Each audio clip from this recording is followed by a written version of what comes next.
So let's go ahead and open up the slides.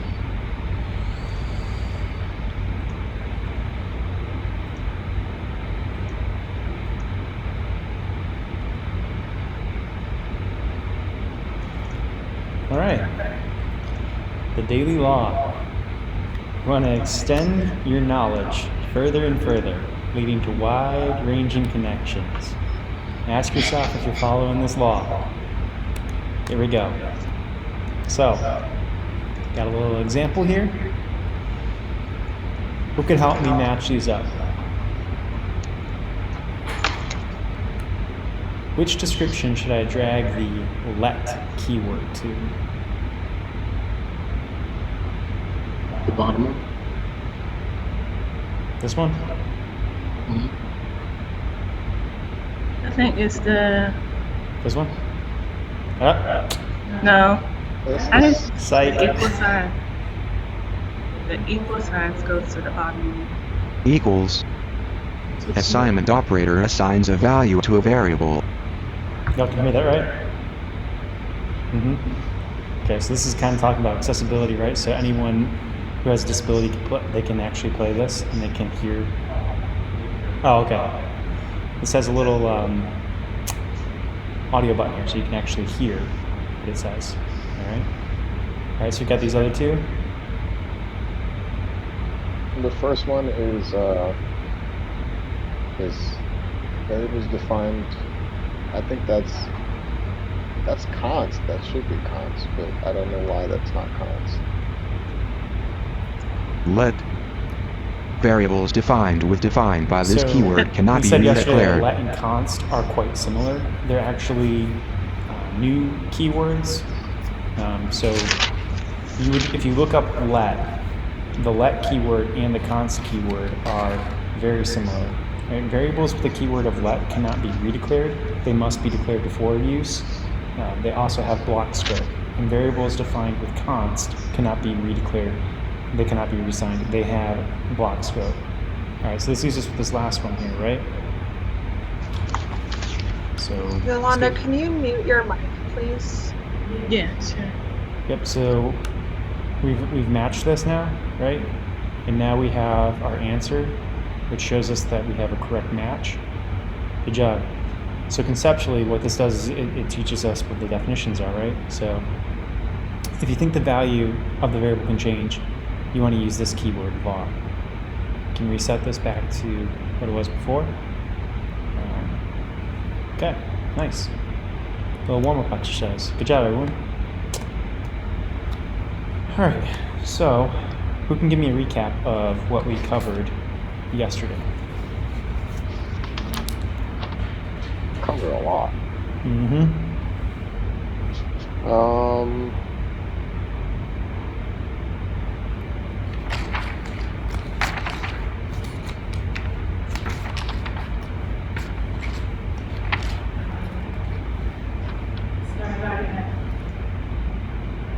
So we started out with JavaScript, right? And one of the questions that we asked was, what is JavaScript?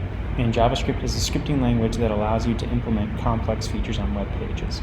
And we said, how is it used? Right? There are three layers when we're making a static page. We have our HTML, CSS, and JavaScript. And they work together to introduce a page that can be displayed to the user. Right? What can we do with it? What was the main word that we kept on reiterating about JavaScript? What does it provide in our application that HTML just by itself couldn't provide? We kind of get it with CSS, but we can't get user input. It makes it dynamic. It makes it dynamic, right?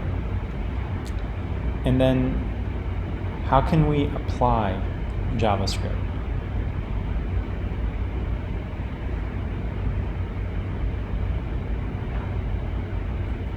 Is it internal, external? That's what you're talking about? So that's how we include JavaScript in page. The question is, how can we apply JavaScript? This was the main thing that was different from HTML. We have this sort of thing in CSS, right? we can use it to store values inside variables, and we can operate on data in a page. So we can take input from a user, and we can actually use it to operate on a page, like we saw with the adding a div example, right? And then, good point. The next thing we covered was how can it be implemented? And we have the internal and we have external. So which is the preferred method for including JavaScript? Yep. So then we kept going here. So what was the next set of content that we went through?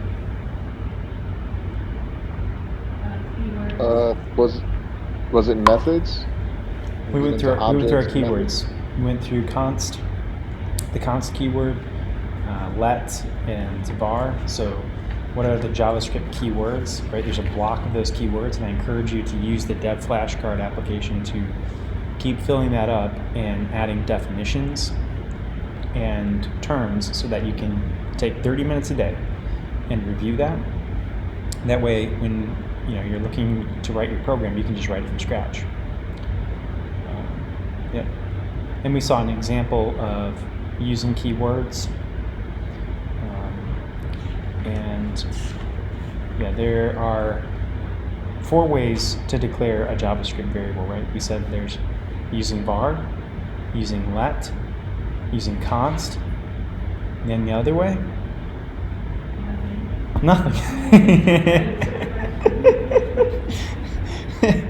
Yeah. All right, and then we got into methods. So Edwin, you want to tell us a little bit about methods? What are JavaScript methods? JavaScript method is essentially it's an action. It's a function, that is inside of an object, and that object is called a method. Now that method has an action. So it can be like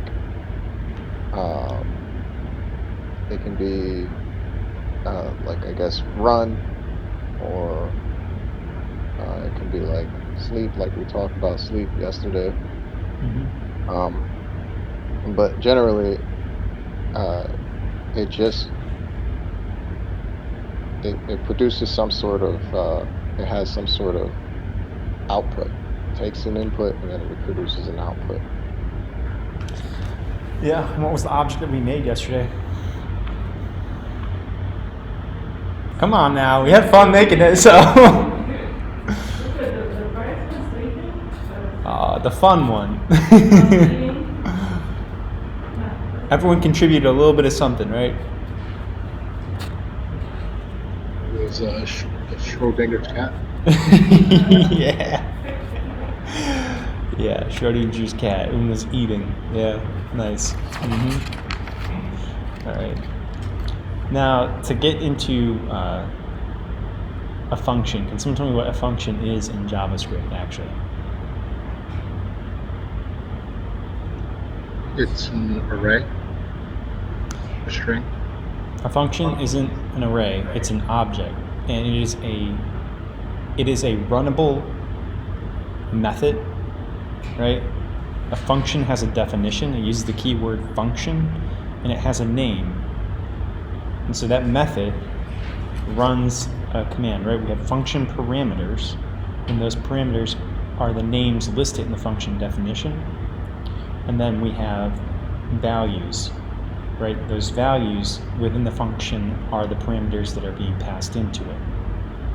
There's 2 different ways that we can look at this. The difference between pass by reference